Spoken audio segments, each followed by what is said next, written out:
여러분은 성장합니다. 그걸 진심으로 애타게 원했기 때문이죠. 안녕하세요. 하루하루를 정비하는 남자 인생정비입니다. 작은 변화가 스노우볼이 됩니다. 작은 습관이 스노우볼이 됩니다. 이 엄청나게 작은 꾸준함이 결국 스노우볼처럼 커져서 돌아온다면 하루에 10분 투자하지 않으시겠습니까? 저도 하루하루가 피곤할 때가 많습니다. 지치고 아프고 때로는 무기력할 때도 있죠. 하지만 그럴 때일수록 제 감정이나 컨디션이 저를 지배하지 않도록 노력합니다. 오늘 30분 유튜브를 진짜 해야겠다고 마음먹고 각오를 다지며 카메라 앞에 선 그 순간부터 저는 이미 변화하고 성장하고 있는 겁니다. 비록 짧다면 짧은 시간일지 모르지만 3월 말부터 시작해서 저의 독서 루틴은 하루하루 저를 성장하게 만들어주고 있습니다. 제 목표를 향해 조금씩 하지만 확실히 다가가고 있음을 느끼고 있습니다. 사실 저도 독서 루틴을 처음 시작할 때는 막연한 마음으로 책을 펼쳤습니다. 과연 내가 꾸준히 할 수 있을까? 이게 진짜 도움이 될까? 하는 생각도 들었죠. 그런데 시작하고 보니 하루에 단 10분, 20분이라도 책을 읽는 그 시간이 제 하루를 조금씩 바꾸기 시작했습니다. 처음엔 습관이 잡히기까지 쉽지 않았지만 이제는 매일 책을 읽는 그 시간이 오히려 저에게 힘이 되고 활력이 되더군요. 그래서 저는 요즘 이렇게 생각합니다. 내가 매일 조금씩 성장하는 이 시간이 언젠가는 큰 도약으로 이어질 거야. 그게 바로 스노우볼 효과입니다. 그럼 오늘도 저의 루틴, 오늘의 독서를 시작해 보겠습니다. 오늘 읽을 책은 예쁘게 말하는 네가 좋다입니다. 우리가 매일 쓰는 말 한마디, 그 안에 담긴 따뜻한 배려, 그리고 진심이 얼마나 큰 힘이 되는지 알려주는 책이죠. 오늘도 이 책을 통해 작은 배려와 진심이 만들어내는 큰 변화를 함께 해보면 어떨까요? 그럼 독서를 시작해 보겠습니다. 어제는 32페이지까지 읽었고요. 32페이지를 시작할 시간입니다. 말 하나만 예쁘게 잘해도 남들과 차별화할 수 있는 우월적 특징 하나를 획득한 것이나 없다는 말입니다. 대화 하나만으로도 이겨놓고 싸울 수 있는 조건, 원하는 걸 얻어내기 위한 시발점을 설계해두고 시작한 것과 같게 됩니다. 그렇다면 말 하나만 잘해도 에 있어서 중요한 키워드는 무엇일까요? 저는 이를 겸손으로 봅니다. 내려놓음 혹은 버림이라는 말로 생각해도 되겠습니다. 겸손이란 내 식이 아닌 상대의 식으로 생각하고 말하는 것을 의미합니다. 많은 것을 말하지 않아도, 목소리에 힘을 주지 않아도 내 식이 아닌 상대의 식으로 대화를 이어간다면 우리는 이전에 얻지 못한 많은 것들을 얻을 수 있습니다. 자기가 말하고 싶은 것을 말하는 게 아니라 상대방이 듣고 싶어하는 말을 하는 것, 이것이 나와 다른 규칙으로 살아가는 상대방에게 다가서는 말하기의 정석입니다. 상대에게 말한다는 것, 이는 내 자존심을 모두 내려놓고 굴욕적으로 말하는 일종의 약자의 말하기인 걸까요? 아닙니다. 세상을 변혁했던 사람들이 오히려 자기를 내려놓은 용기를 갖고 상대의 마음을 배려하는 말이기에 익숙합니다. 언젠가 스티브 잡스의 프레젠테이션을 보게 되었어요. 아이폰이 나오기 이전의 동영상으로, 지금은 단종된 mp3 플레이어, 아이팟 설명하는 장면이었죠. 몇십 분 동안 프레젠테이션을 하는 내내 스티브 잡스는 작다라는 아이팟의 콘셉트 단 하나만 강조했습니다. 처음부터 끝까지 일관되게 우리 회사 제품은 작다라고만 말하는 일종의 커뮤니케이션, 카리스마가 대단했습니다. 연출이 재밌었습니다. 청바지의 동전 주머니를 클로즈업해 대형 화면에 비춘 후 청중에게 다음과 같은 질문을 던집니다.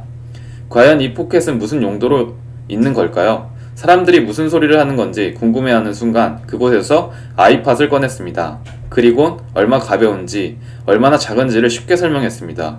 그 후에도 그의 작음에 대한 집착은 대단했습니다. 스티브 잡스는 아이팟의 최신 기능에 대해 구구절절 설명하지 않았습니다. 오로지 작다라는 개념 하나만 끝까지 몰고 늘어집니다. 당시 세계 시장 점유율 1위이던 국내 mp3 플레이어 회사의 이것은 물론 해외 유수 업체의 그것들을 모두 끄집어내어 비교하는데 비교의 기준은 단 하나, 오직 얼마나 작은가였습니다. 그는 알고 있지 않을까요? 기능보다는 무게와 크기가 상품 속에 듣는 상대방, 즉 소비자가 원하는 키워드였다는 것을 말입니다. 그렇게 그는 타사의 상품에 비해 자기 회사의 제품이 얼마나 작고 얼마나 가벼운지에 대해서만 악착같이 말을 이어나갑니다. 타사를 비판하지도 않고 자기 회사 제품의 기능을 일일이 설명하지도 않았지만 경쾌한 프레젠테이션, 내 식이 아닌 상대의 식, 당신의 식으로 말하기로서 최고의 모범 사례라고 생각했습니다. 얼마 후 국내의 한 회사에서 이와 비슷한 상품을 출시했습니다. 해당 회사의 임원이 나와서 제품 설명회를 열었는데 실망이었습니다. 너무나 장황했습니다. 내 식으로 상품을 설명하려는 욕심이 강했을 뿐 상대방 즉 소비자에 대한 배려는 부족했습니다. 새로운 기능은 이렇고 저렇고 하면서 깔끔하게 비교된 표도 있었고 프레젠테이션의 음향 효과와 화려한 색채도 압도적이었지만 스티브 잡스의 프레젠테이션을 도저히 따라가지 못했습니다. 상대식이 아닌 내식으로 세상과 소통하는 그리고 소통하지 못하는 사람의 극명한 대비였습니다. 장황함과 간결함의 싸움이었던 거였죠. 결과는 예상대로 스티브 잡스의 승리였습니다. 프레젠테이션도 상품 판매량도 우리의 말 역시 스티브 잡스의 프레젠테이션과 닮아야 합니다.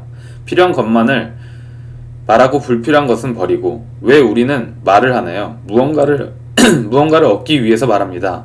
하지만 세상에 만만한 상대방은 없습니다. 그냥 아낌없이 주는 것은 아마 당신의 부모밖에 없을 겁니다. 세상 그 누구도 가만히 있는 나에게 좋은 걸 주지 않습니다. 상대방으로부터 무언가를 얻고자 한다면 상대의 식에 말을 할 줄 알아야 합니다. 상대방에게 한 걸음 다가가고자 하는 우리의 말하기 예절입니다. 제 사례를 소개해볼까 합니다. 몇 년 전에 재직했던 어느 회사의 혁신 커뮤니티에 한 명의 구성원으로 참여할 때의 일입니다. 모이라고 하더군요. 약 20명이 넘는 사람들이 회의실에 모여 있습니다. 잠시 후에 리더가 입장하고 자기를 소개하는 시간이 시작되었습니다. 다른 분들이 말하는 것을 보는데 조금 심심했습니다. 자기 PR의 기회인데 왜 저렇게 간단히 말을 끝낼까? 라는 생각이 들었습니다. 제 차례가 왔습니다. 저는 이 혁신 커뮤니티에 들어온 것을 영광으로 생각합니다. 현장에서 느낀 모든 것에 대해 여러분과 함께 생각하고 싶었습니다. 저는 지금 영업사원으로 현장을 누비고 있습니다. 현장에서 모든 것이 나온다고 생각합니다. 고객을 모시는 영업사원으로서 회사의 혁신을 위해 함께하겠습니다. 현재 저는 VIP 고객 중에서도 VIP 고객을 모시고 있습니다. 잘 모셔서 올해도 꼭 제 개인적인 성과를 달성하기 위해서. 말이 끝나지 않았는데 저는 리더로부터 이야기를 멈추도록 요청받았습니다. 시간이 부족하니 간결하게 말해주세요. 라는 부탁과 함께 말이죠. 부끄러웠습니다. 저는 말이 쓸데없이 많았습니다. 굳이 개인적인 성과에 대해서까지 말할 이유는 그 어디에도 없었죠. 그건 편협한 저의 내식이었던 것이죠. 많이 말해야 한다고. 그래야만 내가 차별화된다라고 착각했던 것이죠.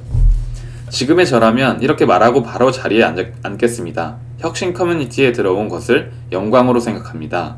제 노력이 회사 전체에 활력을 주어 혁신의 밑거름이 되기를 바랍니다. 자기 차례가 왔다고 불량 욕심에 그저 그런 이야기를 길고 오래 하는 것은 내식입니다. 이래서는 상대방에게 다가서기가 힘듭니다. 타인에 대한 배려의 부족함만 드러내는 것이죠. 중요한 것을 제외하는 모든 걸 버리는 용기, 상대방을 한 번이라도 더 생각하면서 자신을 낮추는 지혜, 상대의 식으로 말할 줄 아는 배려심, 이런 것들이 모여서 비로소 우리가 누군가에게 다가서는 기회를 주게 될 거라고 생각합니다. 맞습니다. 저도 저의 식으로만 이야기를 많이 했지 상대의 식으로 이야기를 했다고 하면 제가 지금의 와이프와 많이 덜 싸우지 않았을까 생각을 합니다. 그리고 또 저의 어릴 적 모습을 봤을 때 제 가족, 이제 엄마 아빠에게 또 내가 그렇게까지밖에 말을 못했을지, 제 형에게 그렇게 말밖에 못했을지 생각을 하네요. 또 이제 마음을 그대로 전달하는 게 정말 중요하잖아요. 상대의 식으로 한마디로 배려를 해서 이야기를 한다고 하면 서로 다툴 일도 감정 싸움도 하지 않을 것이라고 생각이 듭니다. 다음으로 이어가겠습니다. 3천만 원을 벌어준다.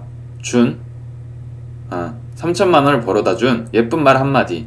제가 아는 한 부부의 이야기입니다. 그 부부는 지금 살고 있는 지역의 아파트를 매도하고 다른 지역으로 이사하려고 했습니다. 이사 예정 지역에 마침 괜찮은 매물이 나와 당장 계약을 해야 했습니다. 기존에 살던 아파트를 매도하게 되었죠. 모든 게 잘 진행되나 했는데 계약 당일에 갑자기 매수자가 애초에 이야기한 금액에서 3천만 원을 더 깎아달라고 합니다. 당연히 성질이 났겠죠. 모든 게 잘 진행되고 있는데 사소한 이유를 들어 값을 후려치는 모습에서 그냥 이사하지 말까 하는 생각도 잠시 했답니다. 하지만 현명했던 이 부부는 상대의 엉뚱하고 무례한 요구를 감정적으로 받아들이지 않고 이성적으로 대안을 제시하는 것으로 대신합니다. 어떤 말을 상대방에 건넸을까요? 매수하려는 사람은 결혼을 앞둔 부부였는데 거래 과정 전체를 예비 신랑이 어머니가 주도했답니다. 계약 과정에서 다소 늦은 아들의 결혼이라는 점과 결혼 전임에도 벌써 손자 욕심부터 내던 어머니를 머리에 떠올렸다고 합니다. 이를 종합해서 결국 최종 가격에서 티격태격하다가 잠시 쉬는 시간에 차를 마시다가 이렇게 말을 했답니다. 그거 아세요, 어머님? 이 집은 이상하게 아기가 잘생겨요. 저도 아들 둘을 낳았는데 저보다 먼저 살았던 분도 아들만 둘이었다라고요. 이 동네에는 마트가 가까워서 좋고 초등학교가 3분 거리예요. 지하철이 걸어서 5분이에요. 등 수많은 말을 해도 별 다른 관심이 없었던 매수자의 어머니는 이 부부의 말에 가격 낮추자는 말이 쏙 들어가 버렸습니다. 바로 계약하자고 했다네요.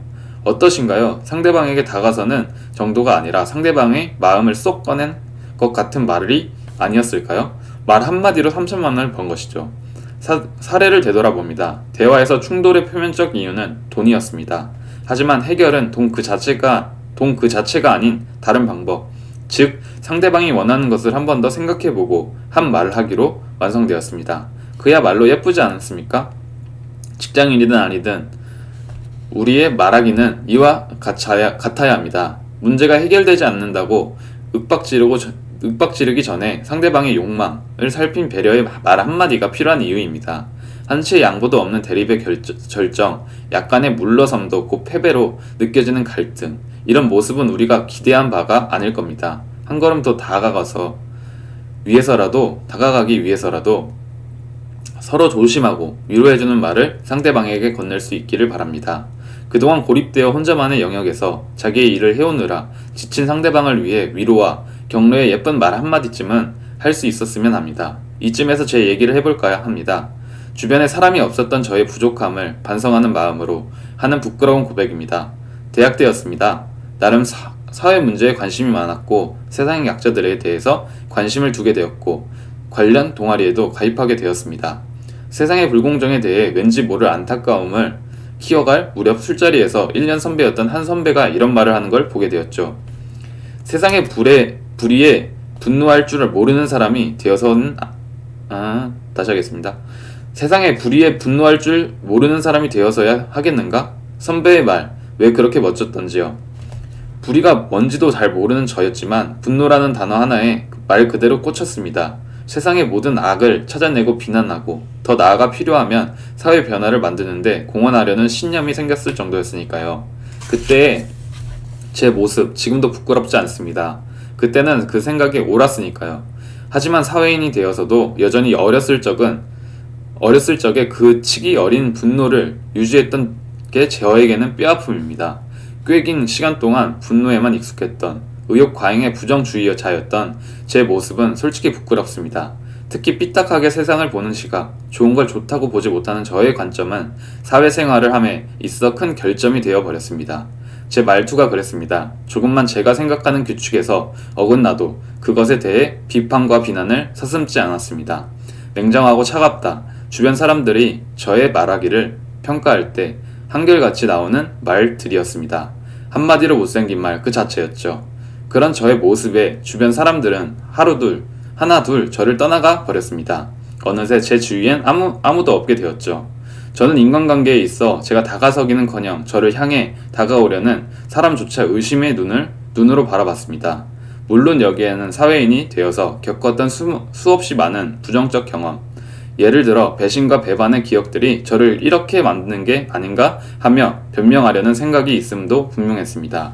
그렇지만 늘 부정적이고 비판적이며 거기에 분노 가득한 표정으로 일상을 살아간 게 제 모습은 아쉽기만 합니다. 마하트마 간디의 말입니다.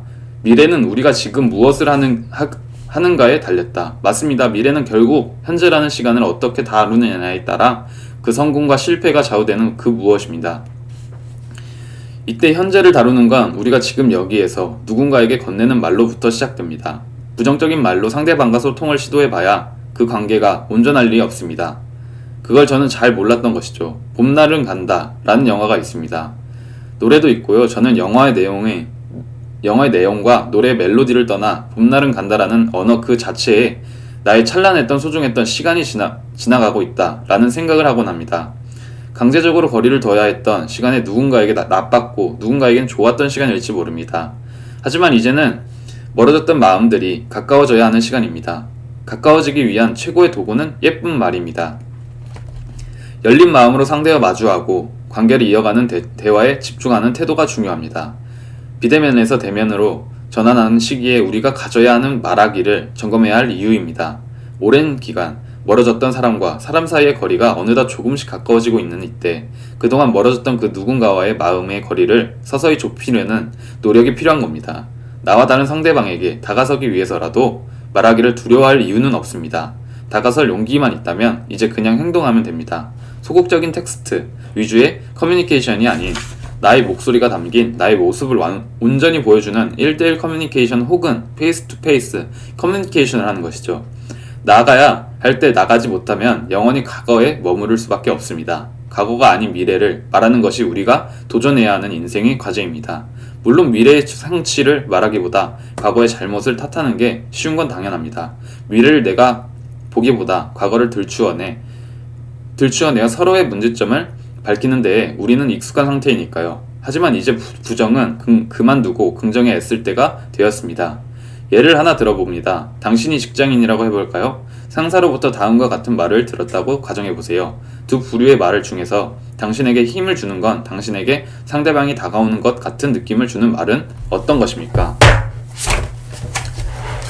잠깐 좋은 생각이 나가지고 좋은 아이디어가 나갖고 잠깐 멈췄습니다. 여기에서 책에서 역시 찾을 수 있는 이 지식이 정말 많은 것 같아요.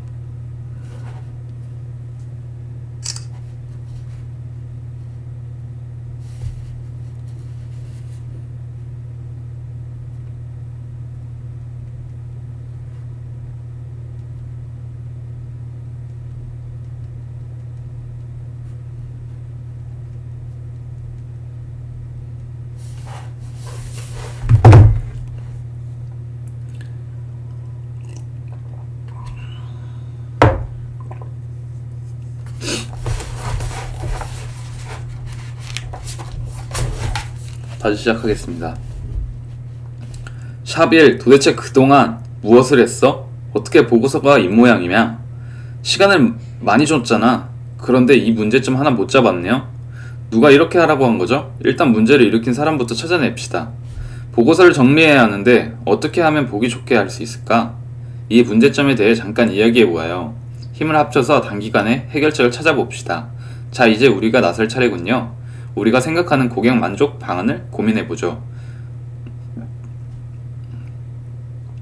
솔직히 말해볼까요? 2022년의 오늘의 대한민국 직장인 대부분은 첫 번째 부류의 말이 훨씬 익숙하게 느껴질 겁니다.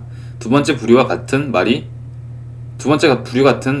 글쎄요. 최근 1년 내내 들어본 적이 있으신가요? 혹시 당신의 조직 리더라면 아마 첫 번째 부류의 말을 하는 것이 편하게 여겨질 겁니다. 두 부류의 말 전부 대화의 상대에게 말하는 목적이 같습니다. 그러나 전혀 다른 말처럼 느껴지죠. 상대방에게 다가가고 싶으신가요? 그렇다면 우리의 말은 편하고 여유있고 또 긍정적이어야 합니다. 그 긍정의 언어는 지금 여기에서 당장 말해줘야 하는 그 무엇일 테고요.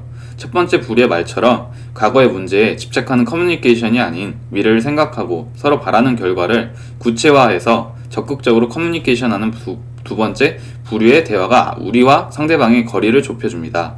언젠가 관계 유지의 핵심은 무엇을 하는가에 있는 게 아니라 무엇인가를 하지 않는가에 있다는 말을 들은 적이 있습니다. 그 말에 전적으로 동의합니다. 우리는 말 때문에 관계를 그르칩니다. 못생긴 말, 이상한 말, 나쁜 말, 아무리 정성 들여 오랫동안 많이 말해봐야 그 속에 단 한마디로 관계가 엉망이 되곤 합니다. 그래서 우리가 해야 할 건 조심스럽게 배려, 가득한 따뜻한 예쁜 말 한마디입니다. 잘 알지 못하면 절대 말하지 말아야 하며 그나마 조금이라도 알고 있다면 당연히 듣는 사람과 관점에 마음 편한 말을 조심스럽게 건네야 합니다. 내 의도가 아닌 상대방의 의도, 바로 이 지점에서 말을 건넬 수 있어야 예쁜 말이 완성됩니다. 우리도 이제 잘할 수 있습니다. 아니 잘 해내야 합니다. 원하는 것을 얻기 위해서라도 말이죠.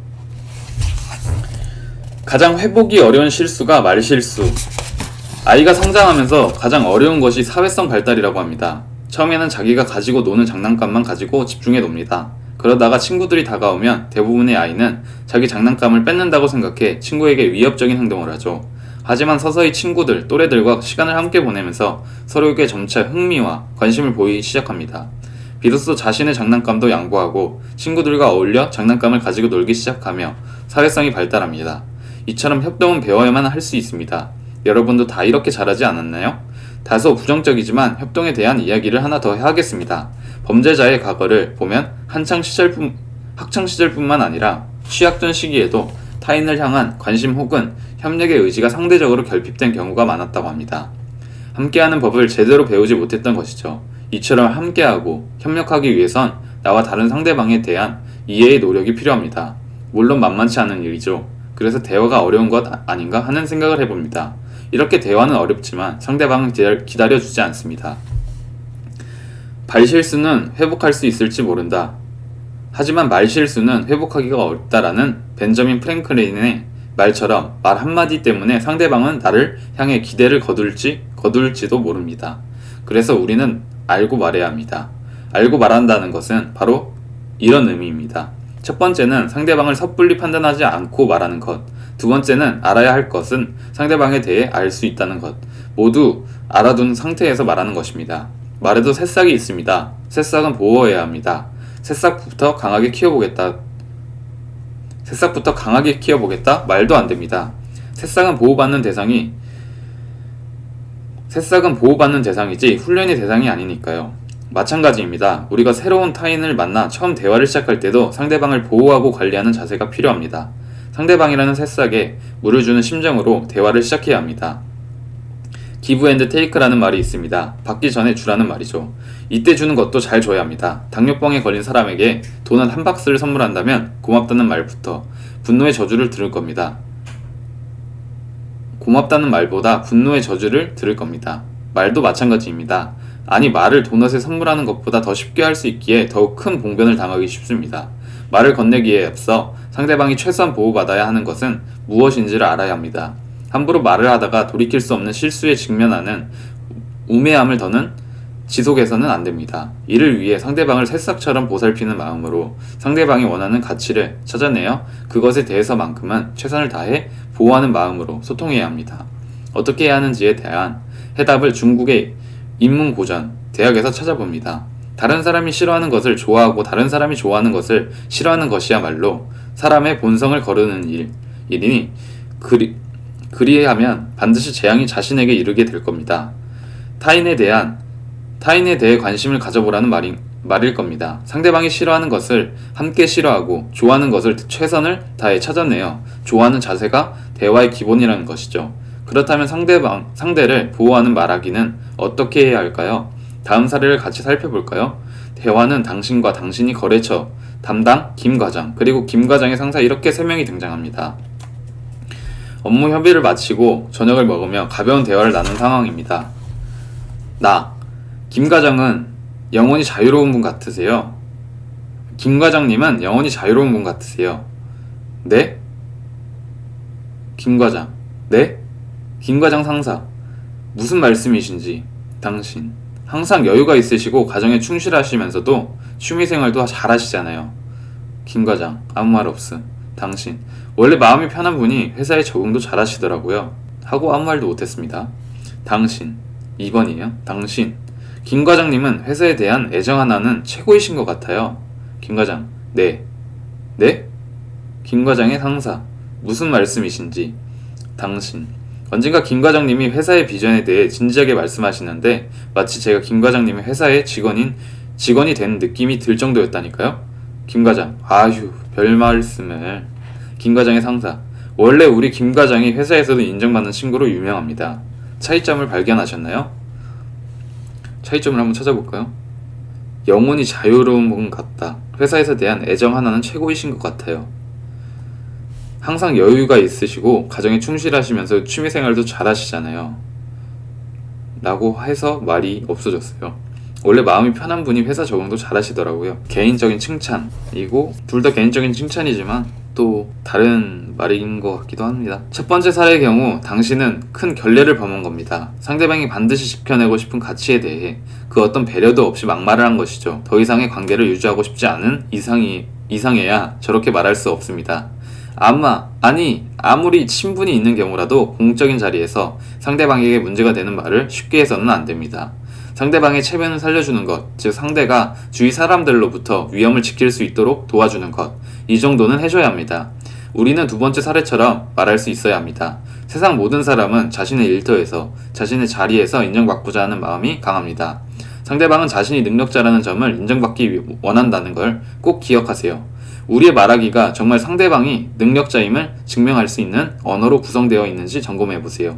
상대방에게 다가서고 싶다면 우선 말하기 속에서 상대방이 무엇을 원하는지, 무엇을 원하지 않는지, 즉 상대방의 핵심 가치를 아끼고 보호하는 말을 고민하는 것에서 시작됨을 기억해 두기 바랍니다. 오늘의 책 읽기는 여기까지 하겠습니다. 여기에서 또 제가 이 전장에서 첫 번째 사례의 경우 당신은 큰 결례를 범한 거다. 저도 이런 말투를 많이 사용했던 것 같습니다.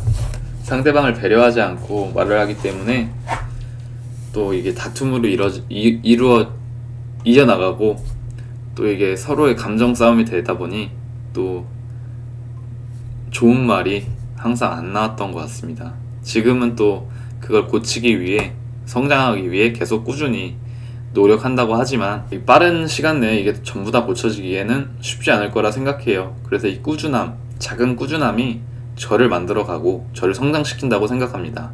그래서 저는 이렇게 조금씩 매일매일 하는 인생 정비가 되겠습니다. 오늘 여러분은 이 책을 같이 읽으면서 어떤 생각을 하셨나요? 나도 이런 적이 있었지, 이런 생각을 한번 해보셨나요? 이런 생각이 들었다면 앞으로 어떻게 해야 될지 한번 생각해 보는 것도 좋을 것 같습니다. 오늘 이만 시간이 다 돼서 들어가 보도록 하겠습니다. 감사합니다. 하루하루를 정비하는 남자 인생정비였습니다.